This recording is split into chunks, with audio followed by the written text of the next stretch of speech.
When you were actively managing money, you presumably were under the same pressures as other fund managers to show performance results. Right. Did that incline you to sell too quickly sometimes?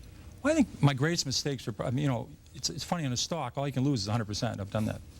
But your great mistakes is selling a good company, and then it doubles, then it triples, and it quadruples, because you make a lot of mistakes, and so those ones that go up tenfold, I call them the 10 baggers.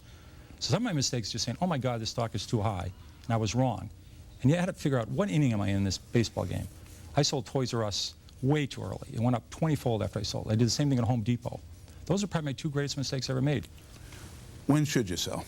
Well, you ought to find out why you bought a stock. If you're saying if it's a cyclical company and they're doing poorly and they're doing awful, you wait till things are getting better and they're doing terrific, and then you sell it. But with a growth company, you have to say, Walmart's case, 10 years after they went public, you could have bought the stock and made 500 times your money.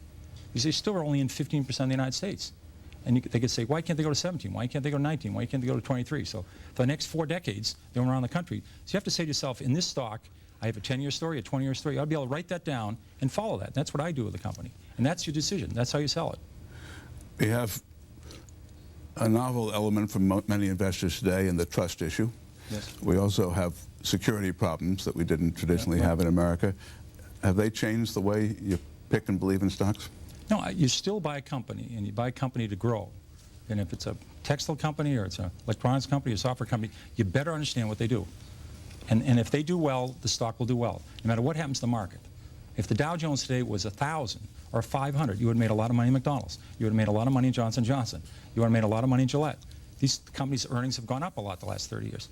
And if the market was 50,000, you would have lost money in Burlington Industries. I recommended that in 1969. I think it's gone from 34 to 2 with no stock splits, because the earnings have been terrible.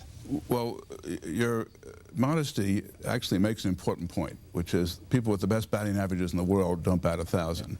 Yeah. I sometimes get angry mail, particularly during bear markets, saying so-and-so recommended such and such and it went down. Yeah.